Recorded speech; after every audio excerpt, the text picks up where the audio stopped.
Hola, ¿cómo están?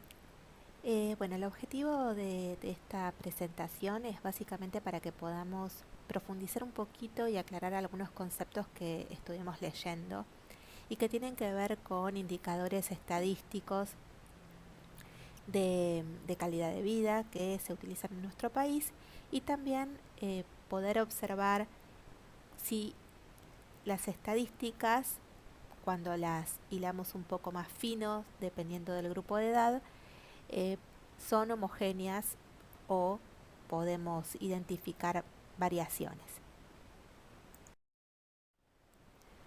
Bueno, algo para que tengamos en cuenta es que generalmente todos los países tienen alguna institución gubernamental que lleva adelante las relevaciones de información y elaboración de estadísticas.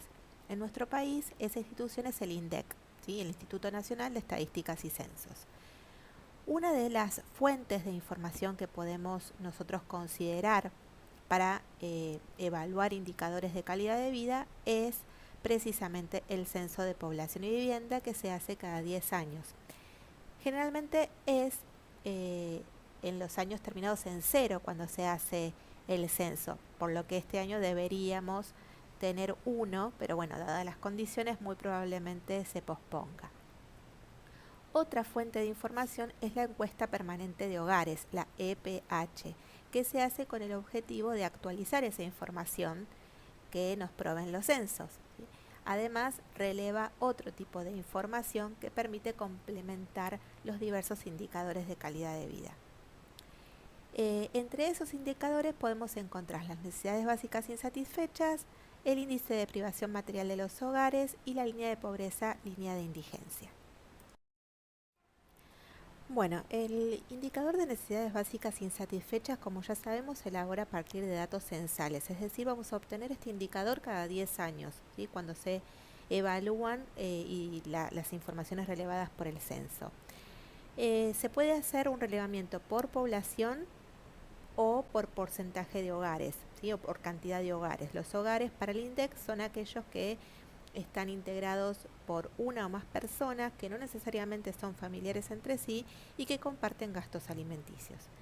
Si existe al menos uno de los aspectos que releva el indicador, se puede determinar si esa población o esos hogares están en condiciones de pobreza por NBI.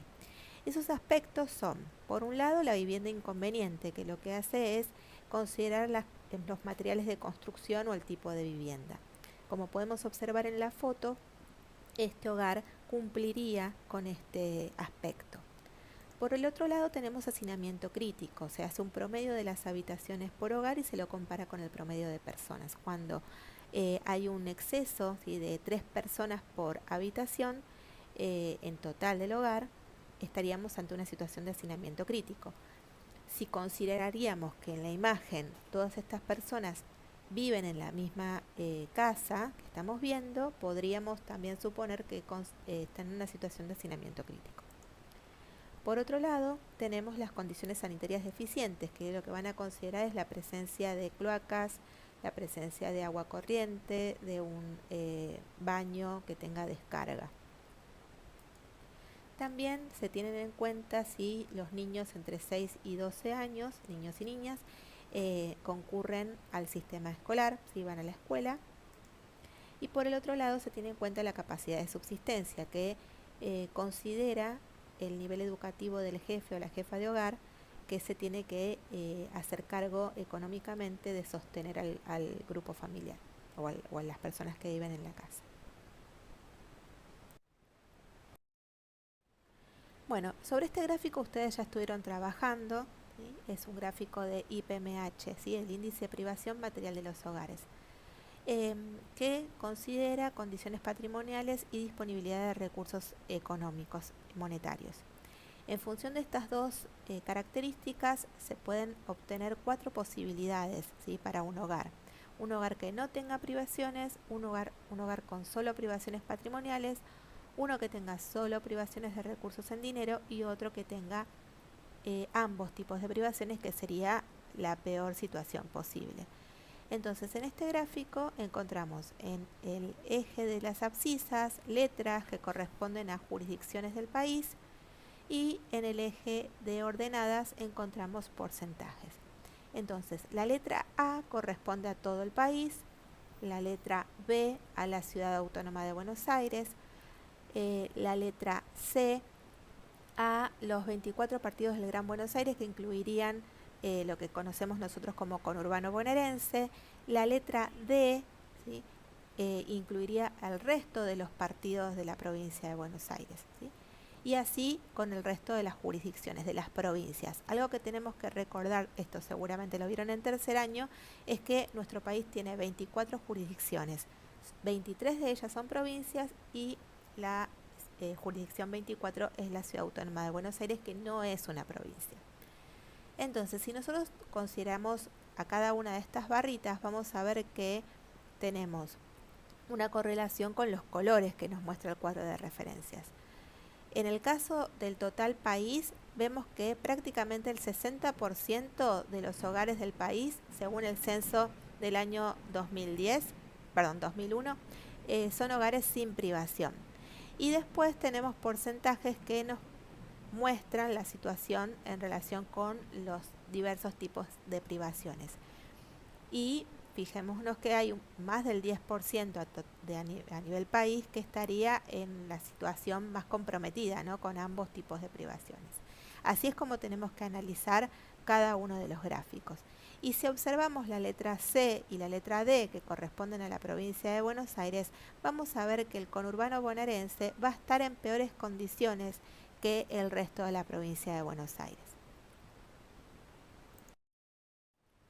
El próximo indicador que tenemos para analizar es el de línea de pobreza, que lo que nos va a hacer es una relación con el umbral monetario, si la cantidad de dinero que dispone un hogar para poder acceder a los bienes y alimentos necesarios para cubrir sus necesidades a lo largo de un mes.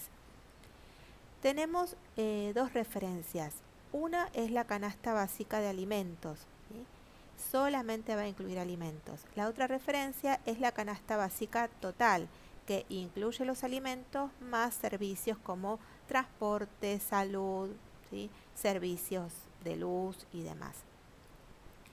Cuando un hogar puede comprar la canasta básica de alimentos y puede comprar, los bienes, ¿sí?, puede cubrir sus bienes y servicios, estaríamos con un hogar que está por encima de la línea de la pobreza, es decir, un hogar no pobre.